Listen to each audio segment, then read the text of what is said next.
नमस्कार, welcome back to my channel. First of all शुभ गुढीपाडवा आणि तुम्हाला सगळ्यांना हिंदू नवीन वर्षाच्या हार्दिक हार्दिक शुभेच्छा. हे वर्ष तुम्हाला आनंदाचे, समृद्धीचे आणि भरभराटीचे जावो हीच स्वामींचरणी प्रार्थना आहे. गुढीपाडव्याच्या निमित्ताने मी आज जाणार आहे गिरगावच्या शोभायात्रेला, म्हणजेच आपल्या हिंदू नववर्ष स्वागत यात्रेला, जी आयोजित केलेली असते स्वामी विवेकानंद युवा प्रतिष्ठान यांच्यातर्फे.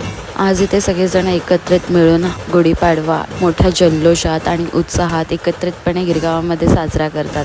बाईक रॅली, ट्रक रॅली, मोठ्या मोठ्या रांगोळ्या, खूप मोठे मोठे देखावे आणि वेगवेगळ्या प्रकारच्या वेशभूषा, हे सगळ्या गोष्टी इथल्या शोभायात्रेची शोभा वाढवत असतात.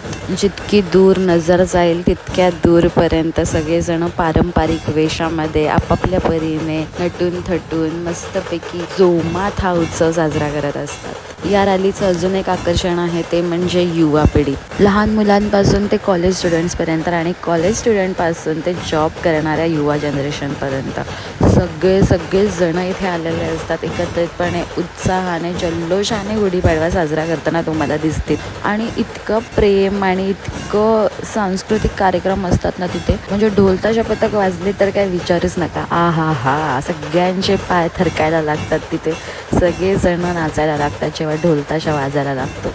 मुंबईमधील सगळ्यात मोठी शोभायात्रा आहे ही. सो लाईफमध्ये एकदा तरी नक्की गिरगावात येऊन हा शोभायात्रेचा पाठ व्हा. खूप जास्त मेमरीज घेऊन जाल तुम्ही तुमच्यासोबत आणि इथे समजेल आपल्याला की आपली संस्कृती काय आहे, ती का जपतोय आपण, आणि तिथल्या लहान मुलांना ती संस्कृतीचं महत्त्व कळेल. त्यांच्यासोबत आपल्यालाही पुन्हा एकदा कळेल असं मला वाटतं. मराठी संस्कृतीचं जतन आणि खूप चांगलं सादरीकरण जर कुठे होत असेल ना तर ते गिरगावच्या शोभायात्रेमध्ये होतं. वासुदेवापासून ते ज्ञानेश्वरांच्या ट्रकपर्यंत सगळ्या गोष्टी एकदम अद्भुत आहेत.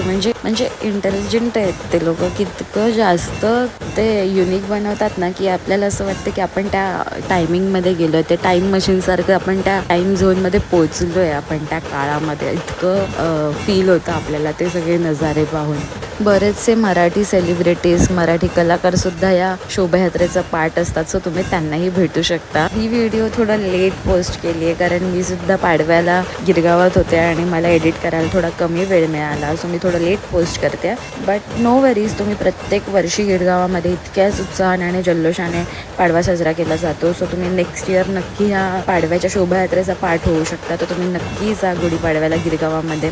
Best time to visit here is early morning. सकाळी लवकर, जितक्या लवकर पॉसिबल होईल, 6 वाजता 7 वाजता तितक्या लवकर या. तुम्हाला रांगोळ्या, रॅली सगळं बघायला मिळेल. म्हणजे गर्दी होते नंतर, थोडं लेट गेलात तर 9च्या नंतर वगैरे गेलात. तर तुम्हाला जर सगळं बघायचं असेल, अनुभवायचं असेल तर सकाळी लवकर पोचा. That's it for today's video. Thank you for watching. Video आवडली असेल तर लाईक, शेअर, सबस्क्राईब करायला विसरू नका. Bye bye.